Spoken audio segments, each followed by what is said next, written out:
everybody, this is Heather from CysterWigs.com coming at you with an aquarium of coffee from Biscuit Love from Nashville. In case you ever wondered what mug I'm using, I collect mugs, so every time I go someplace I get another one, so I have like a cupboard just full of mugs, I swear. So anyhow, I don't know if you are familiar with the other AMA or Ask Me Anything video that we made last week, but just in case, I'm going to do a really brief rundown of the premise so that way you can catch up. Basically, I'm taking questions from the wig community on YouTube and on Snapchat to answer questions that, you know, we may all have had lurking in the back of our heads about why certain things in the wig world are the way that they are. And that way, you know, we can all learn from each other. We can all sort of get over these information hurdles and become better informed consumers. That helps me because I end up with happier customers. And it helps you because you have less frustration because you return less frequently. And at the end of the day, helping you find what you want first time around is really goal number one for us in our store. So let's go ahead and get started. So today's question comes from Carrie, who had a great question. She asked me via Snapchat, hey, I just bought this Ivana by Renee of Paris, but it looks a lot straighter than what you had in the video. Will washing this wig revitalize the curl? And I'm glad she asked me before she did anything, because I'd hate for her to nullify the return policy of whatever store she bought that from, even if it's ours. I want to make sure that everybody knows this right up front. No, to answer the question she asked, and then I'll answer the one she didn't ask that's just as important. Washing the wig is not going to revitalize the curl if it wasn't already set that way to begin with.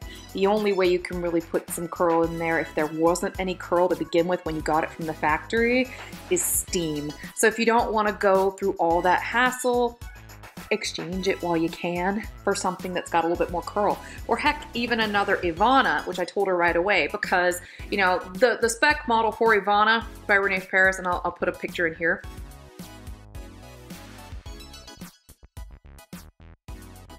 That spec model is definitely meant to be curly, and on the one I reviewed, it's also curly. So that's how it's supposed to come. Now, here's the part that she didn't ask about that I think is very informative and I'd like to fill you in on.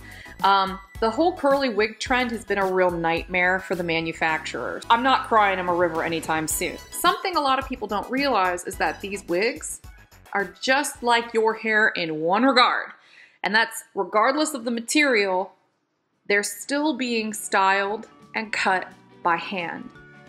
So, you know, you got to imagine these factories have thousands of employees. So the likelihood that you're ever going to get a wig that is cut by the same person twice is like almost a big goose egg. It's very improbable that that's going to happen. Not impossible, but highly unlikely. Because of that human element, there's a lot of variety. Even, you know, in a wig like Chloe, even in a wig like Ivana, because every person who styles that hair is going to have a slightly different technique in the factory, and that's going to be reflected in the piece. And because they're all being made individually and styled by hand individually, even if they're machine-made wigs, they're still being styled by hand. And so that curl, you know, it's not like it comes naturally curly, you know, this is like a polyester fiber if it's synthetic, so it's very straight.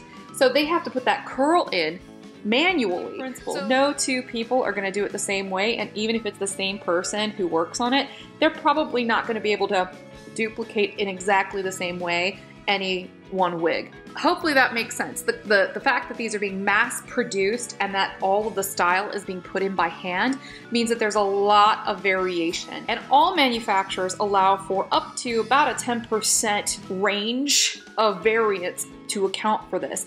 So that it could be that Ivana, even though it was much straighter than the product photos, fell within that 10% range and still passed quality inspection, would pass our quality inspection, and would then pass the quality inspection of the manufacturer if we sent it back to them, meaning that it would not be eligible, you know, as a defect. It would still be just a regular exchange, which is why we don't charge for exchanges in my store, because we understand that, especially with this curly wig trend, because I mean, I'm all about it too, trust me, I have naturally curly hair. I am jumping for joy that there are so many curly options these days.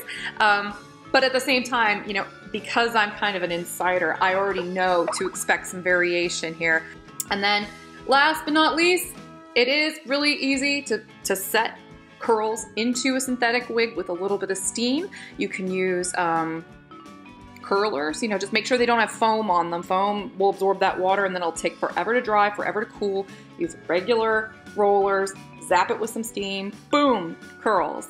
Curl formers work really great too. Just know that they leave like a tiny little minuscule like grid pattern in the hair, but if you comb it out, you won't be able to tell.